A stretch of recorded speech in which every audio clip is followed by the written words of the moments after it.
2024 kan banyak ininya. Saya ngelihat gini, dan ini true from the bottom of my heart ya. Karena udah ngalamin 4 tahun terakhir apa yang ngalamin. Politik itu nggak bisa terlalu kita atur-atur. Politik itu banyak mengalir saja. Jadi yang saya akan lakukan terus ada di tengah masyarakat. Saya akan fokus untuk memberikan solusi. Kalau misalnya nanti tiba-tiba dipasangkan lagi dengan Anies gitu ya. Kalau Bung yang di depan pasangannya namanya Sadis.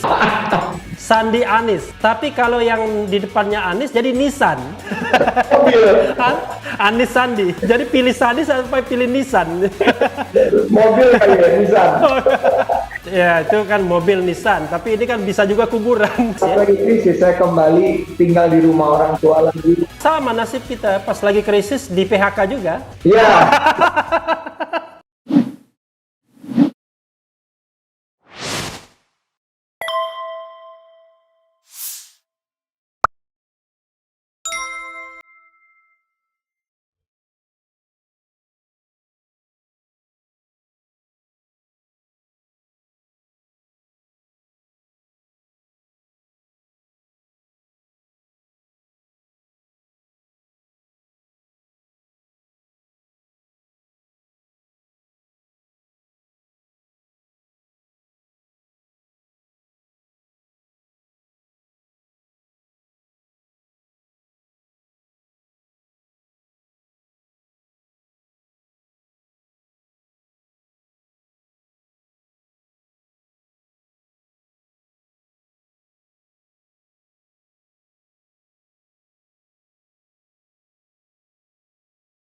Kalau kita bicara tentang Bung Sandi ya, orang nggak mungkin tidak mengaitkannya dengan 2024. Saya sudah mencecar Rocky Gerung kan, dia menyebut 3 nama yang dia sebut, paling tidak ya, mudah-mudahan saya tidak keliru, nama yang serius selain dirinya sendiri, dirinya sendiri itu nggak serius.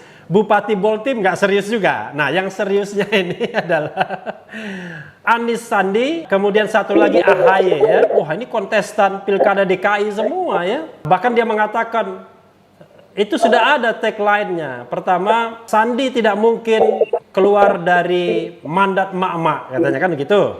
Yang kedua, tagline-nya sudah ada, no Sandiaga, no laga katanya. Ya. Saya ingin frankly speaking, Bung Sandi, 2024 gimana? 2024 Pilpres maksudnya. Nggak mungkin juga pemilihan lurah kan? 2024 kan banyak ininya.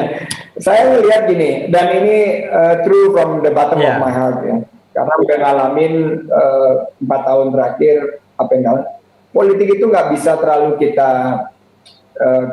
atur-atur. Politik itu banyak mengalir saja. Jadi yang saya akan lakukan terus ada di tengah masyarakat. Saya akan fokus untuk memberikan solusi, khususnya 2 hal utama ya, lapangan pekerjaan, dan ini jarang di cover, tapi menurut saya harga-harga bahan pokok akan meningkat pasca COVID-19 dan cenderung menjadi satu beban buat sekarang masyarakat. Pun kan sudah meningkat harga, Bung. Iya betul, maksudnya banyak yang ngomong mengenai COVID, lapangan pekerjaan, tapi yang sebetulnya sekarang dirasakan bebannya berat adalah harga-harga bahan pokok yang meningkat dan juga beban biaya hidup yang semakin mencekik untuk kelompok menengah ke bawah. Nah, saya ini kan nggak punya posisi strategis di partai, saya wakilnya Pak Prabowo, nggak punya posisi di pemerintahan. Tapi saya yakin sebetulnya bahwa kita bisa berkontribusi dari mana saja. Di luar pemerintahan juga kita bisa berkontribusi. Dan kali ini di bawah Relawan Indonesia Bersatu kita turun untuk membantu proses melawan COVID-19 ini. Ya banyak sekali sih apa yang dilakukan oleh pemerintah, dunia usaha, itu kalau kita lebih bisa menyatukan sinergi kita, misalnya dari segi jaring pengaman sosial, data-data yang sudah masuk dan sudah tereksekusi itu tingkat akurasinya di bawah 85%, masih ada sekitar 15% warga masyarakat yang belum tersentuh. Nah, inilah peran orang-orang yang di luar pemerintahan seperti saya membentuk volunteers group untuk mendata dan segera berkolaborasi dengan pemerintah, aparat, TNI, Polri, dengan dunia usaha untuk segera menyentuh. Nah, fleksibilitas itu yang nggak dimiliki oleh Bung Sandi di Relawan Indonesia Bersatu sekarang ya? Ya, kami di Relawan Indonesia Bersatu kita punya satu komitmen, ada 5 klaster yang kita kerjakan, testing, dekontaminasi, jaringan pengaman sosial, membagikan sembako, membagikan masker, APD, dan juga cairan disinfektan, hand sanitizer, dan terakhir sosialisasi dan edukasi.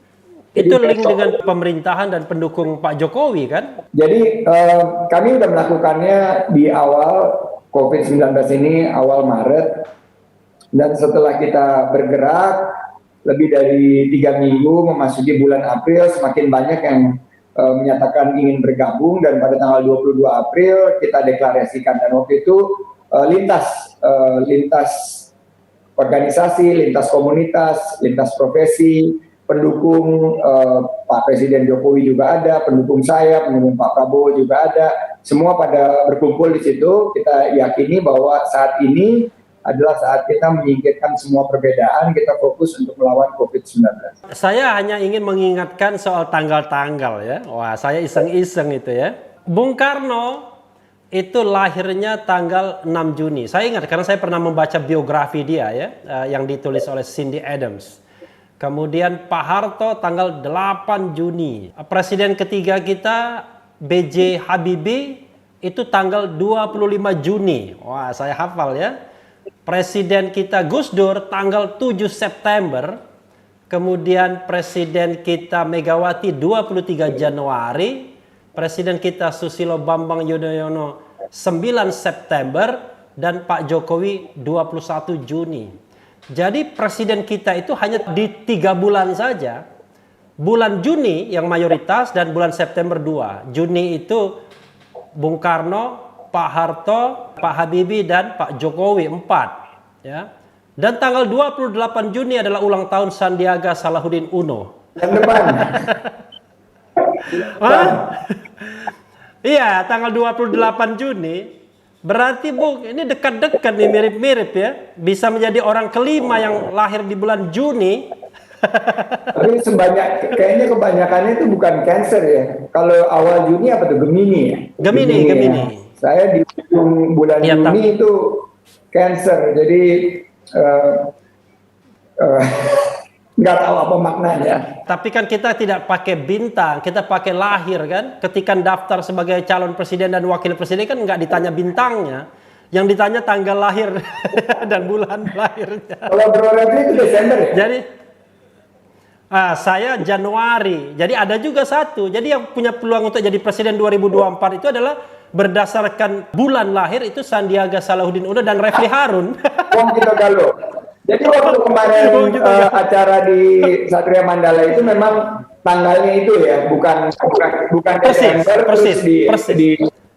Oh enggak, persis tanggal 26 Januari. Jadi saya mendapatkan berkah 26 Januari itu hari libur lagi. Dan itu a day before COVID. Iya, gila. Itu 27 Januari kan mulai COVID.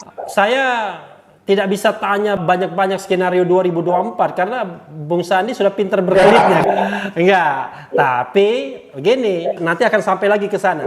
Saya lihat ini menarik ya, di 2024 itu demografi kita akan sangat berubah ya, karena populasi milenial ini akan menembus angka 50%, jadi yang di bawah usia 35 tahun. Jadi menurut saya ini akan ada perubahan dari elektoral. Ini yang saya belum dapat data-data terakhir karena memang saya nggak lagi menjalankan politik praktis, jadi nggak punya data-data terakhir. Tapi saya membayangkan nanti profil pemilih-pemilih kita ini akan berubah secara drastis dibanding tahun 2019. Itu pertama. Yang kedua, menurut saya isu-isu yang selama ini mendominasi setiap pilgub, pilbub, atau pil wali kota, pilpres akan berubah total. Di mana narasi-narasi ini juga akan dibawa oleh elektoral yang baru ini untuk dipecahkan kepada dititipkan kepada para calon kandidat itu untuk menarasikan bagaimana membawa Indonesia di 2024. Jadi menurut saya dua aspek itu dan saya meyakini bahwa kita ada dua permasalahan utama, yaitu satu, masalah kemandirian bangsa kita. Dari segi kita lihat pilah-pilah dari segi ekonomi, politik, pendidikan, juga dari kesehatan. Ini kesehatan amburadul banget kemarin kita lihat, tapi ini untuk diskusi terpisah lah, nanti saya sama Chief Refli nanti cari waktu lagi untuk bicara ini. Tapi sebagian dari pemikiran-pemikiran tersebut lah yang harus dipecahkan nanti di 2024. Mengenai individu-individunya, you never know. Saya seminggu sebelum diminta sama Pak Prabowo mendampingi itu, saya lagi di Moskow.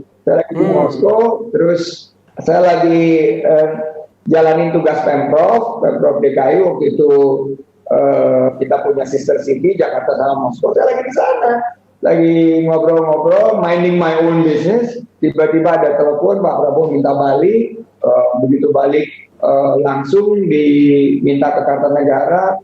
Dalam perjalanan pulang dari Moskow, Pak Amin telepon, Pak Amin Rais, beberapa ini intinya cepat pulang. Padahal saya mestinya 1 minggu di sana gitu. Dan saat itu waktu bergerak cepat sekali dan cair sekali politik kita ini. Dan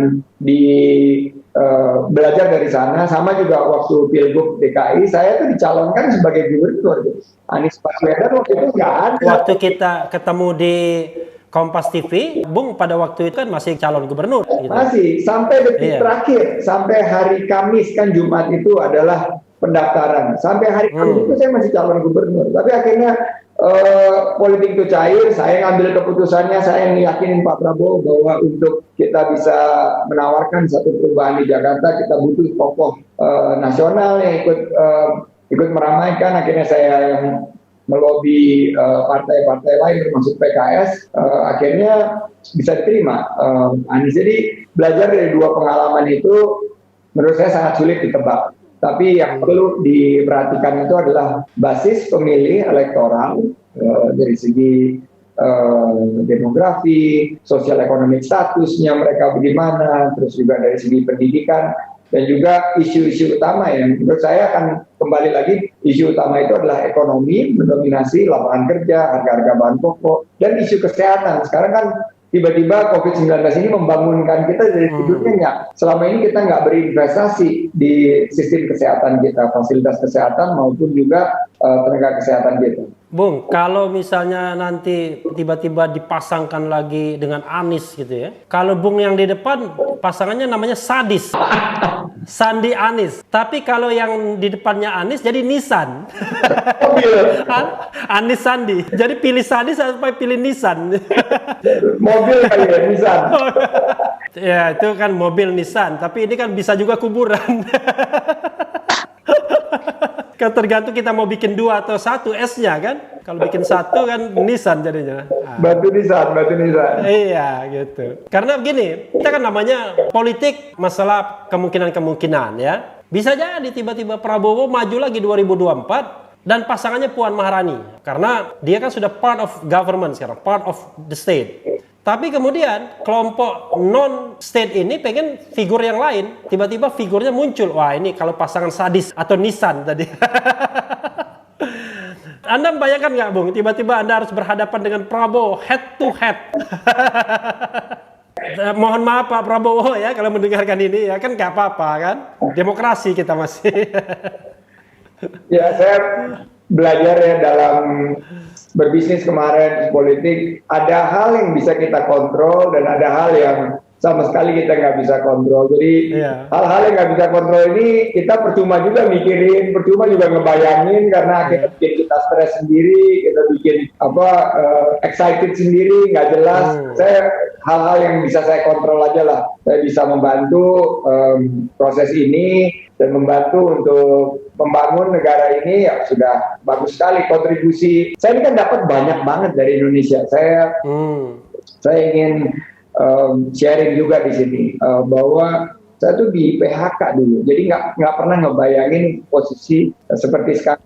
Di PHK di mana, Saya dulu kan berprofesi sebagai pegawai kantoran biasa. Saya fokus waktu itu di karir saya di dunia investasi. Terus pada saat krisis 97 98 kan saya di PHK. Saya pas lagi krisis ya. Pas lagi krisis saya kembali tinggal di rumah orang tua lagi. Sama nasib kita, pas lagi krisis di PHK juga. Iya.